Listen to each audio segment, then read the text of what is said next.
a long, long time ago, when I could have been aborted, God chose my mother, who he knew would not abort me.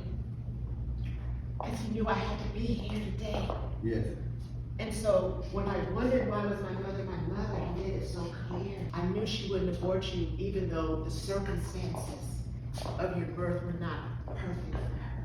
And beyond that, I remember, I didn't know I heard his voice, but I remember when I was 12 and he said, do you want to be in my family? And my dad had gone to Vietnam. And my dad was my ace spoon. And he was in Vietnam, and I swore my dad was going to be killed. I didn't think I'd see him again. God said to me at revival in St. Mark Baptist Church in Jonesville, Louisiana, do you want to be in my family? And I didn't know I was hearing his voice. I just knew he invited me to join his family. And I said yes, and I didn't know what that was going to mean. So God has been my Savior, my Father. I struggled with the master part. It took me a while to get that master part. He's been my friend, but most of all, he's my absolute sovereign authority. And that's what this book is about. This book is about surrender to the absolute sovereign authority. Now, I don't believe everybody accepts that. I don't believe everybody agrees with that. That's okay.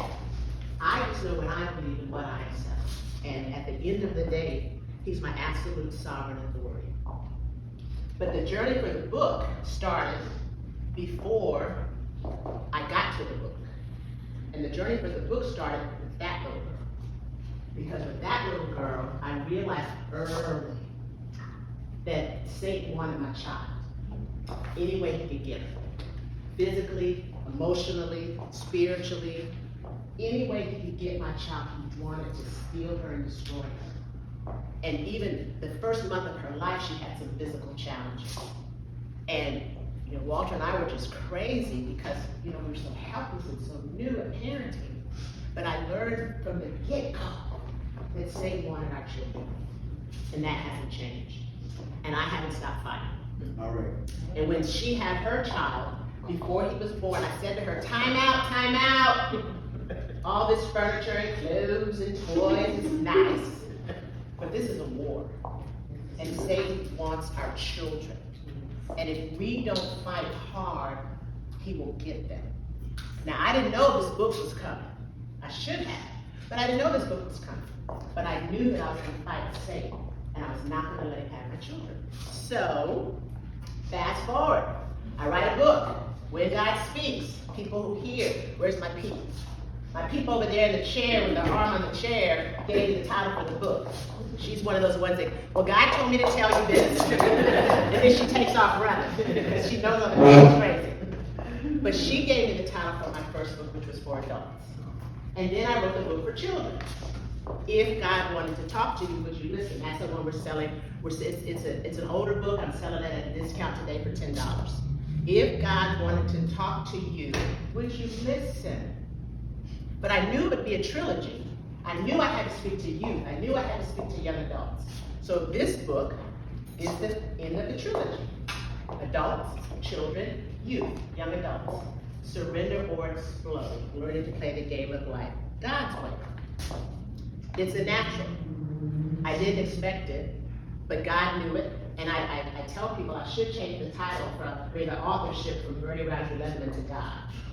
And I promise you, I just typed. He spoke, and I went, that's good stuff, God. And I just put down on paper what he said. And I knew I was onto something because I let several people read excerpts from the book, the whole book if they wanted to. And let me tell you what one of the young adults said about the book, which told me I'm on the right track. This young adult, 28-year-old person said, the first chapter of Surrender or Explode instantly convinced me and revealed that I had been exploding most of my life when all God wanted me to do was surrender. I serve a God who wants to level me up by way of surrender, and I often think my way, exploding, is more effective. That's not my words. That's a young person. They think their way is not fully. My son, my baby son, said to me, sometimes falling feels like flying. Get that image. Sometimes falling feels like flying until you hit the ground. Bam, splat, splat. And a lot of our young people think they're flying. And they just haven't hit the ground completely yet. And it's up to us to keep that from happening because we're game changers. I'm so proud you brought your daughter today. I'm so proud. We have one teenage representative in the room. Some people think influencers and game changers have to be old people. Influencers and game changers can be any age. So I'm especially glad she's in the room today. But when I said you will not have my children when Carice was a little girl, I didn't realize I'd be saying that over and over and over again about all of the youth that I've had an opportunity to touch in my career as time has gone by. But the book was crystal, unmistakably clear in the middle of one of our storms, but one of our children, who I will not mention their name, was making us crazy. Did I say crazy? He was real crazy. And I said to God, why is this happening? What is going on? And you know how God's voice is just calm and steady? He said, those are the chapters of your book. I didn't like that. I didn't like it though. It's good, but I didn't like it. Until I started looking at the chapters in the book. And one of the chapters is, you are uniquely you. All of us ain't the same. Not even close. But some of our young people want to be like everybody else. And if they're not, they think there's something wrong with them. One of the chapters is, marching to a different drum beat is okay. A couple of my children march to different drum beats, and I say amen. And I didn't think it was okay. But God says, marching to a different drum beat is okay. Creating a village, that's a chapter. I didn't raise any of them by themselves. When she went away to college, she was my first. When she went away to college, all of my women in my village had a dinner to speak into her life. I did it on purpose because I wanted her to hear from the women in my life who supported me. And one of the things that I remember one of the women said was she shot her husband in the foot. Neva was probably 75 at this time. And she said to me, oh, by the way, she shot her husband in the foot when they were a young couple. I didn't really want her to tell Carice that. I didn't expect that. But when she explained to us why she said the story, he was getting out of line. And she was going to get him back in line. So she didn't want to kill him, but she shot him in the foot. And so when you have a village, you never know what they might say. But that's what she said, and Carice hasn't shot anybody in the foot, but parents must teach.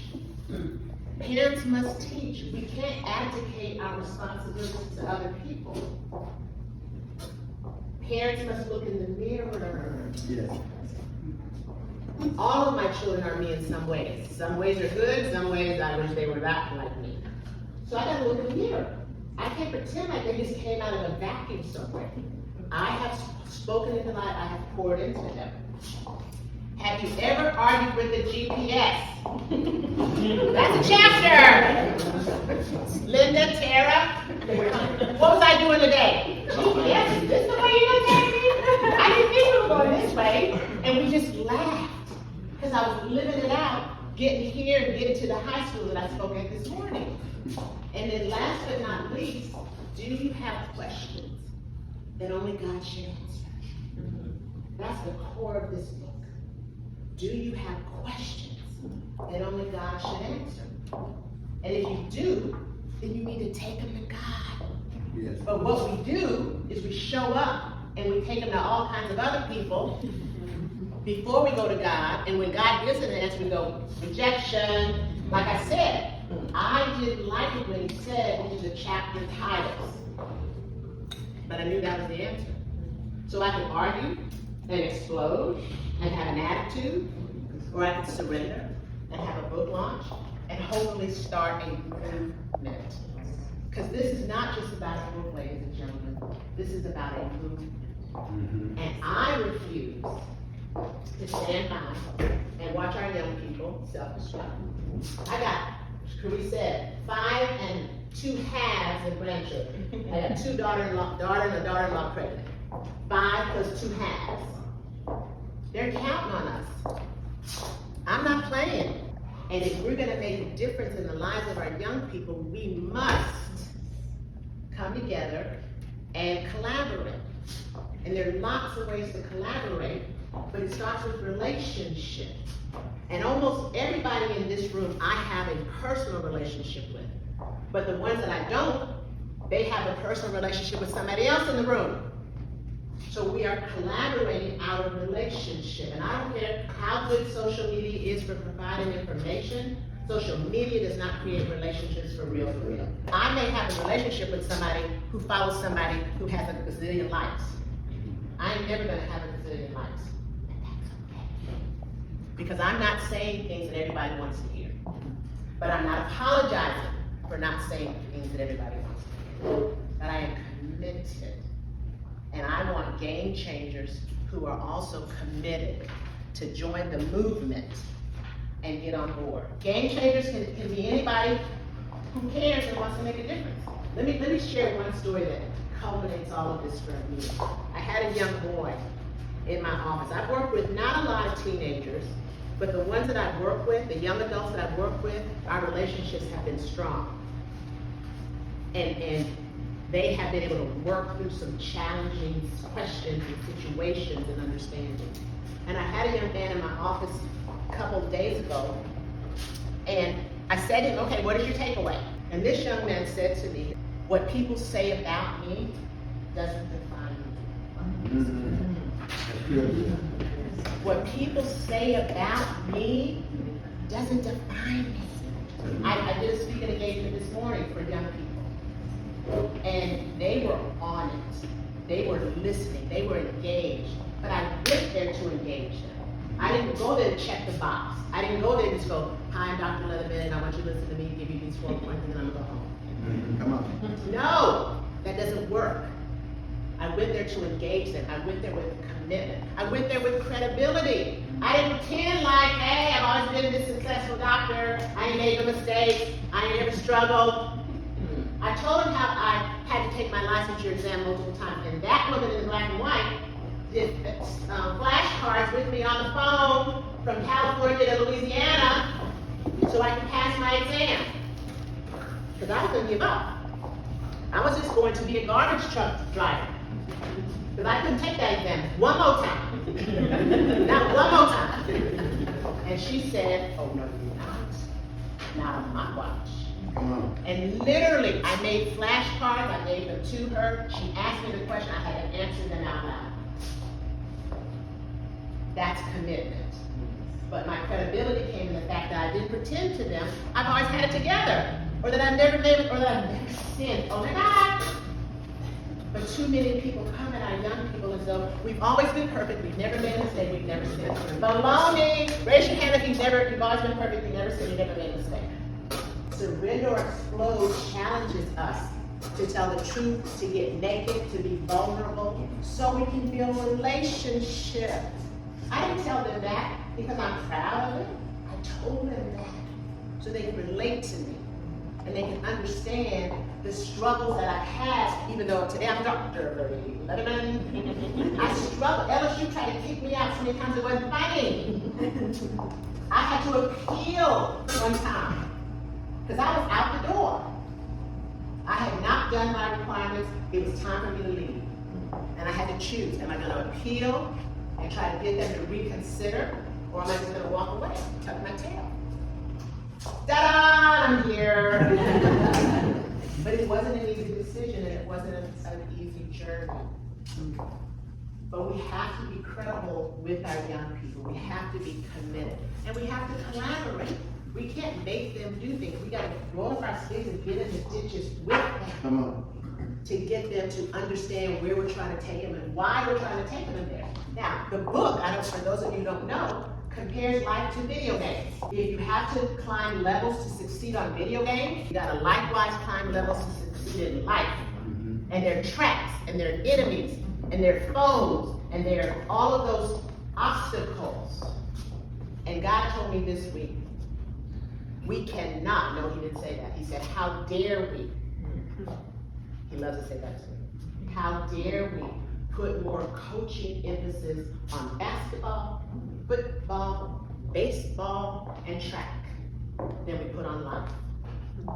And you know any coach, anybody here been a coach? I'm an athletic nut. Did you ever coach a team less than 10 hours a week? Never. Never! How many times have you put 10 hours a week into our youth? Never! And God just checked me. We do it, and especially in Texas, because we take our sports serious. And I'm a sports nut. Anybody who knows me, what did I tell you today, Tara? When I get home, You're watching football. and do you have to participate? No. But You're watching football. I made it perfectly clear. When I get home, I'm watching football. And they don't have to watch with me. I got 2 TVs, so they go in she and Linda, because Linda's not a sport, I'm the sports person. I'm a reader. She's gonna read, she's gonna finish reading my book. That's what she's gonna do. But you get my point? Yes. And we've got it twisted, ladies and gentlemen, and the young people can relate to that concept. Because they know how in video games they lose, and they fall, and they get trapped, and they get captured. But they don't stop playing the video game. They just get back in it and keep going. And we can't let them quit on life. These young people that I spoke to this morning blew my mind with some of their comments about what I was saying to them. And I talked to them about boundaries in schools and being leaders. So how do you get involved? That's the key. Buy the book. Ta-da! But don't just buy the book and put it in somebody's hand. If you're not willing to walk with the young person through the book, don't buy it. Because you cannot do this as a gift. It's not a novel. It's a book to be studied, and preferably with an adult, so that they can learn from you about life because of your experiences. And share the book link with other people so they know about the book. Number 2, I'm going to have a teenage challenge in the month of October. There are only 8 spots for 8 teenagers. And I want to walk them through parts of the book so that they get a sense of how valuable this material could be in their life. I've done it one-on-one with my clients all the time. A marketing woman told me a year ago now, when she read my book, she says, this is your whole life ministry.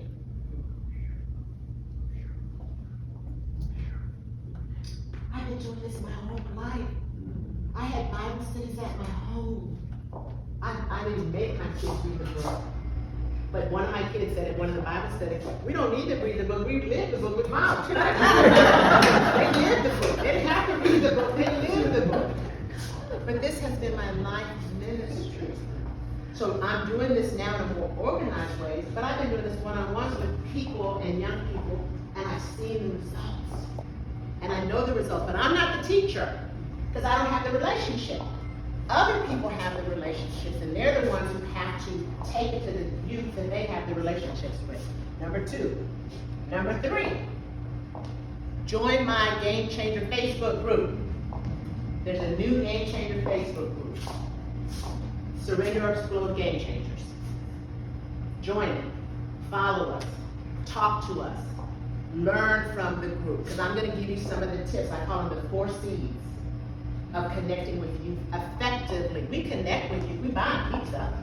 They come out, eat pizza, and then they go home and go right back into the same confusion that they were living. But if you want to effectively collaborate, you got to be committed. You got to be credible. One of the boys in the group today said, I have to walk the way I talk. I can't walk one way and talk another way. That destroys my credibility. Number 3, collaboration. It's a mutual relationship. We have to support them, and we have to let them support us. I love my young people that I work with. They turn me on to stuff. Some of my clients turn me on to music that I wouldn't ordinarily hear. But because they share it with me, I check it out. And there's some good stuff that I wouldn't ordinarily stumble upon. So it's a mutual collaboration. We're not just lecturing and telling them what we know, what we learn. It's mutual. And then number 3, we gotta recognize we can't make nobody do nothing. God didn't make us do nothing. He asked me, do you wanna join my family? He didn't say you better. He didn't say you're stupid if you don't. He didn't say I'ma hate you. He said, do you wanna join my family? So at the end of the day, people have choice. That's it. Our young people have choice. But if we haven't taught them well, shame on us. I'm not going to be one of those people that God says, why didn't you teach my people like you told the children of Israel about the next generation? That ain't going to be me. I ain't going to be one of those people who say, well, you see what happened was. That's not going to be me. I'm going to teach the generation, and I'm going to take my hands off. Because when I get to heaven, God's not going to say, Bertie, did they learn? He's going to ask them if they learned. Yeah. He's going to ask me, did I teach? And he's going to ask me, did I teach effectively?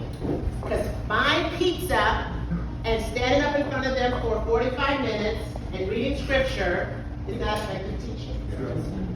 And if we don't change the way we reach our young people, which starts with relationship, shame on us. So, I invite you to join the movement. I invite you to be committed. My grandchildren are dependent on me, I'm in. And the youth that I'm allowed to touch, I'm in with them too. But you've got to ask yourself if you're in. And you've got to decide, do you want to make a difference in how? And then I can help you. I can't teach the youth. They don't know me. I'm not LeBron James. And if I walk in the room, everybody's listening. No! They listen to people that have relationships. And if you don't have a relationship with them, they're not going to listen to you. But you can cultivate a relationship. I wasn't proud to share, I flunked my exam. You notice I didn't tell you how many times. I wasn't proud of that. But I knew they understood, this is not who I've always been. I was going to be a garbage truck driver. I had made up my mind. That's all I'm good for.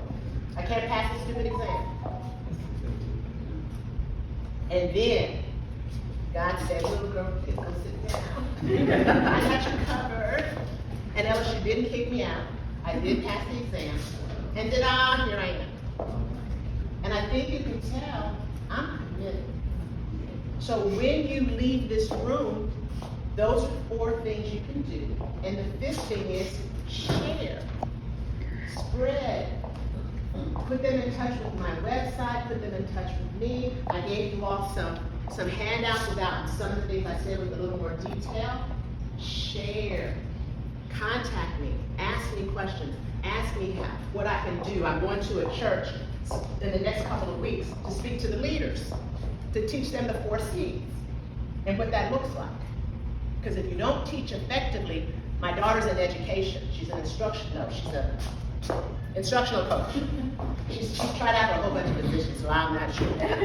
But she was teaching when she was 5. She taught my son how to tell time. So she's a born teacher, and she taught me a lot about speaking.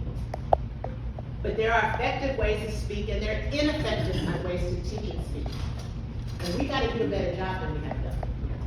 So, I thank you for this opportunity. I am excited, I know you can tell. And I would like to take just a couple of minutes, if there are any questions in the room.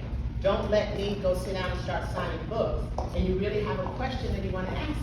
Because I want to answer a few questions, and then I'm going to sit down and sign books.